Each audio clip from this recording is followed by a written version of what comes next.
Bonjour à tous, il est 7 h du matin, 2 degrés, fait frisquer. On a une magnifique lumière avec ce soleil levant. Alors je ne sais pas si vous vous souvenez, lors de la dernière vidéo à Innovagri, on avait croisé David Forge de la chaîne agricole.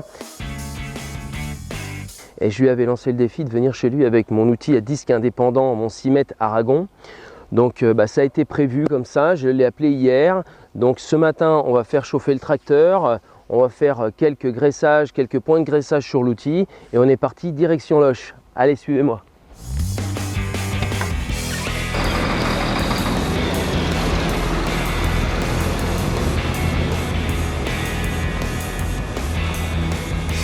Pour le transport, très important, les cales pour éviter que le chariot ne baisse. On va checker l'éclairage, surtout les clignotants.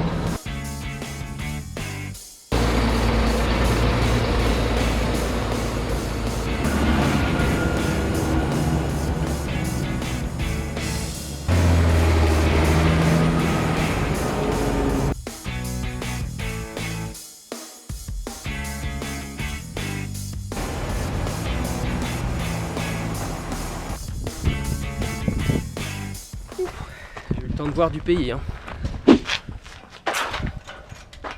Salut David. Salut Alex. Ça va? Comment vas-tu? Bah très bien, ouais, ça va. Bon. Rempli la cour là avec ton convoi. Ouais. Bah oui, écoute, donc t'es en train de dételer ça? Ah. Ouais, mais je savais, ouais.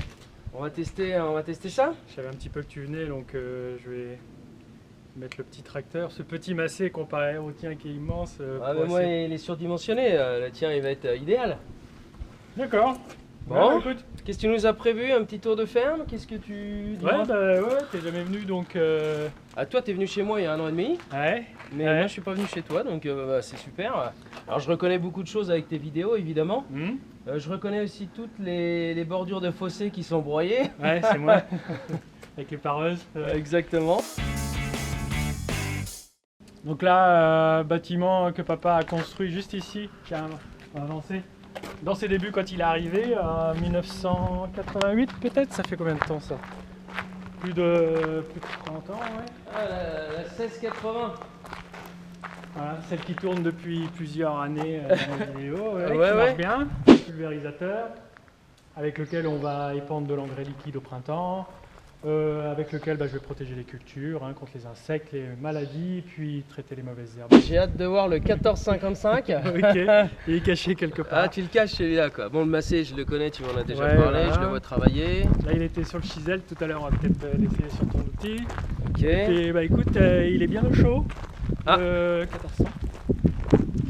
Il est équipé sur le semoir à dents, il attend les SMI. Il attend les semis. Il a déjà semé les colzas avec ce semoir. Ça, c'est un bâtiment qu'il a fait il y a 5-8 ans, papa. Ah, ça. J'ai pas vu. Le voilà le 1455. Il y a une peinture. Bon. Ah bon, le moteur increvable. Il y a un petit peu de problème de carrosserie. Là, on a cassé les feux l'année dernière. Faut que je trouve ça. Ah, je sais où tu peux trouver ça. Voilà. Il est équipé, semoir à dents avec lequel je tourne. Ouais, ton Startec là, ouais. Voilà, oui, c'est la petite réserve d'engrais, la réserve de graines bien sûr, un seul compartiment, et puis voilà, il se déplie, et on sème 5 mètres, je peux semer tout seul, sans demander vraiment l'aide de papa. Voilà, j'ai une vitesse de chantier vraiment intéressante, quoi. Je viens de m'apercevoir l'outil favori de David.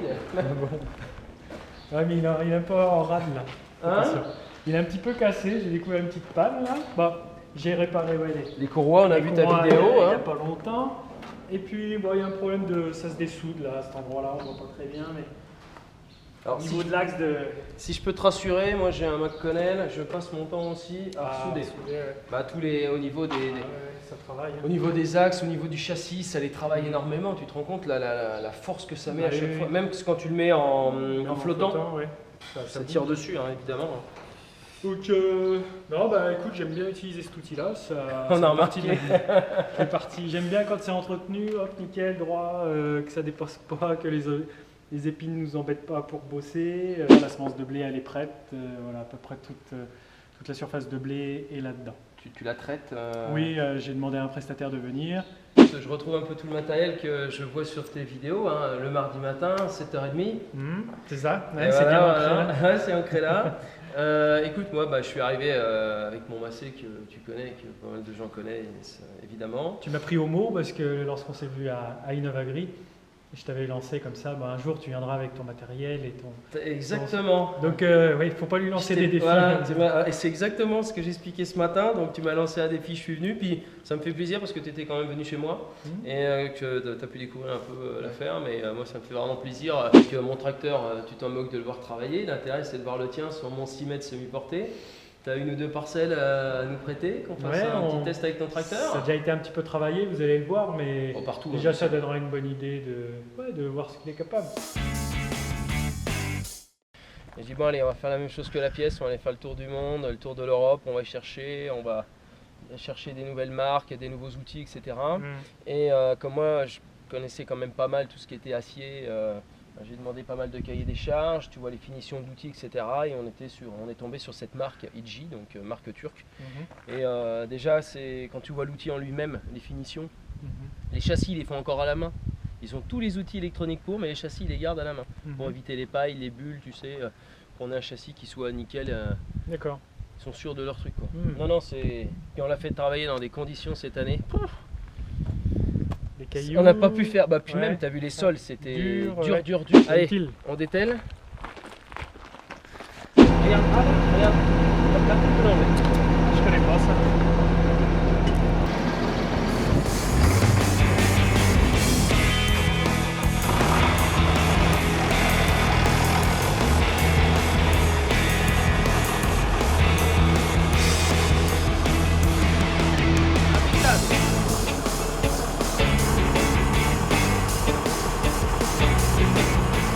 Bon David, on est parti. Ok, on y va. Ça tourne. Tu vas voir, c'est impressionnant. Tu tournes pratiquement à 90 degrés avec ce truc là. Écoute, là on a un terrain sur lequel il y avait du colza. On va retrouver quelques pailles. Et puis j'ai passé un petit coup dedans il y a quelques semaines déjà, mais pas très profond. J'y suis pas arrivé, c'est trop sec les conditions. Donc là, si tu veux, sur 5-8 cm, c'est gratouillé.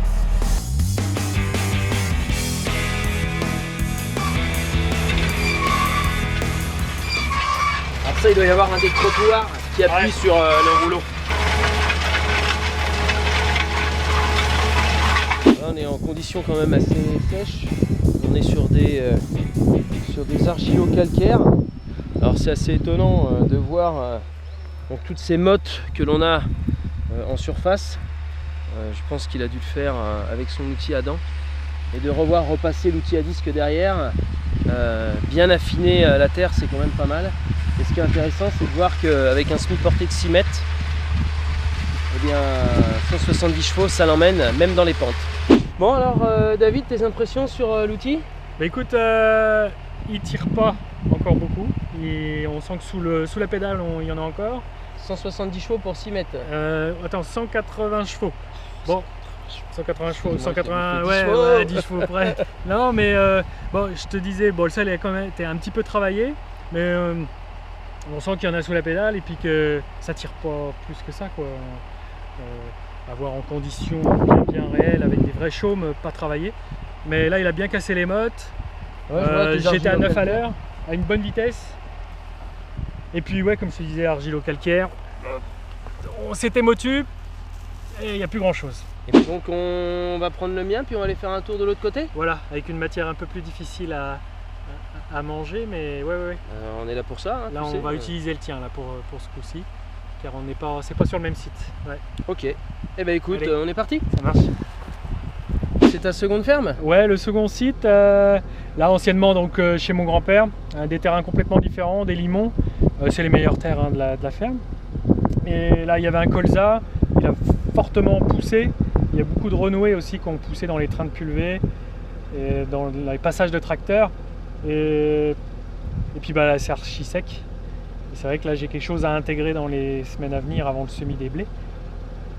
Donc j'hésite entre passer mon cover crop ou directement mon chisel à dents. Ton travail à disque va me donner une petite idée. Tu arriveras avec ton chisel à pouvoir non, je descends en l'air les renouées? Ça va être chaud. Et ben écoute, on va l'essayer tout de suite. Donc là c'est un terrain que j'avais passé au cover crop après la moisson, assez profond. Puis ça fait un moment que c'est passé et les repousses sont vraiment poussées fort et les renouées. On va aller voir ce que ça donne. Ouais. Attention à toi. Impeccable. Ça c'est avant. Voilà. Donc toi, ça va me gêner. On laboure pas, donc il faut absolument que ça soit cassé et puis déchiqueté. Donc je pense qu'avec mon cover crop, je vais pouvoir faire un peu de boulot. Bien sûr, avec un outil comme ça ferait du bien meilleur boulot. On va voir ça derrière. On va voir à quelle profondeur on a travaillé. Ouais. On va voir. Je me demande si on n'est pas un petit peu profond. Non, même pas, tu vois. Regarde. Non, parce que... Ah, quand même un peu. Déjà, ça te la... Non, bah ça va bien le gommer. Hein. Moi, le chisel aussi arrive à gommer les imperfections du cover crop. Ouais. D'accord.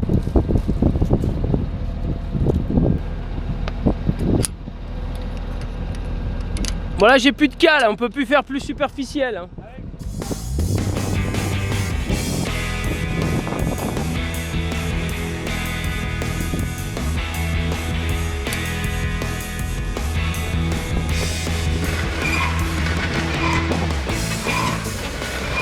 J'ai laissé mon tracteur à David pour qu'il puisse travailler comme il le sent dans sa parcelle. Évidemment, on a travaillé un petit peu plus profond, je l'ai mis au plus superficiel, mais le passage du cover crop fait que la surface est un peu chaotique, c'est pas très plat. Donc on a retravaillé un peu plus profond, comme ça quand on passe au niveau des renouées, on arrive bien à les arracher. On est sur un limon battant.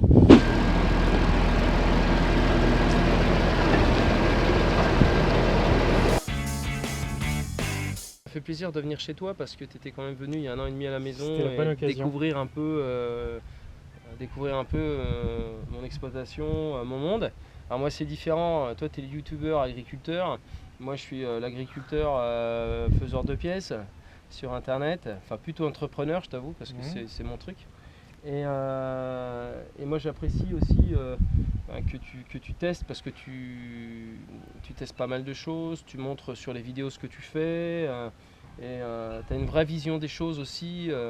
Tu as essayé pas mal d'outils et ton retour sur l'outil il est important pour moi, tu vois ce que je veux dire. Et c'est vraiment un outil qui mérite d'être connu, ne serait-ce que son prix. Enfin, je veux juste te donner une idée, je sais pas si je te l'avais dit. Si, tu le mets... Tel qu'il est là, tu es dans les 24 000 € sur un 6 mètres semi-porté avec ce rouleau-là. Donc, et aujourd'hui, avec le contexte économique, quand tu vois que les colzas cette année, ça va être encore foutu. Bon, c'est vrai que les prix des céréales ont vachement augmenté, mais moi j'avais tout vendu avant, comme beaucoup, parce qu'on a besoin de trésorerie aujourd'hui. Hein. Avec 2016 qu'on a vécu, c'était compliqué. Je pense qu'on a besoin aussi d'aider le monde agricole. Et tu sais, quand j'ai créé Prodil à l'époque, c'était déjà parce que c'était ma passion de revenir dans l'agriculture et de garder le e-commerce, mais c'était aussi de pouvoir avoir un bon rapport qualité-prix. Ça pèse énormément dans la balance économique d'une exploitation. Aujourd'hui, oui, moi, pour passer, voilà, aller vers un type d'achat comme ça, oui, il faut que... je regarde beaucoup le coût d'acquisition d'un matériel comme ça parce que pour l'amortir, c'est très compliqué aujourd'hui. Donc, c'est ça ce que j'ai voulu chercher aussi, c'est d'avoir un outil qui puisse rentrer dans les coûts et dans le contexte actuel de l'agriculture. Et ça me fait plaisir en plus que de te retrouver, de voir ta ferme, de voir ton secteur. Bon, on n'est pas très loin, mais c'est impressionnant quand même la différence de paysage. Voilà. Ça c'est sûr, il n'y a pas besoin de faire beaucoup de kilomètres. Donc moi j'avais compris qu'il fallait pas que je te lance de défi. Mais sache que si tu as besoin, écoute, l'entraide sera toujours là. Merci Alexandre. Merci. On va aller déjeuner, tu dois connaître les bons coins, je suppose. Ouais, on file de ce pas. Voilà. Et à la prochaine vidéo. Eh ben écoute, pas de soucis, allez, on y va. Je l'ai eu hier au téléphone, je dis écoute, je suis là. Ah c'est con. Allez. Allez, c'est la bonne. Là c'est bon. Ah, j'ai mon caméraman attitré, là c'est de la glace. Voilà, le tracteur est prêt. Sors les mains. C'est vraiment pas de bol quand même. Va les revoir, tu leur fais peur.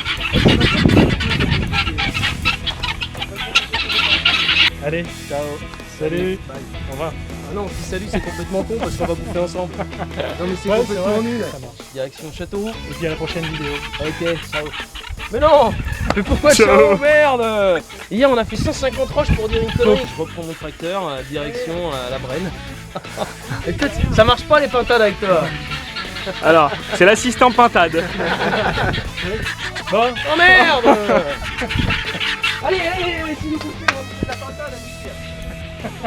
Allez, vas-y. T'es prêt? Allez. Bon alors j'ai compris que... Non. Ok, allez. Alors j'ai compris que... Alors attends. 1, 2, 3. Alors... T'as compris quoi? Plus rien là.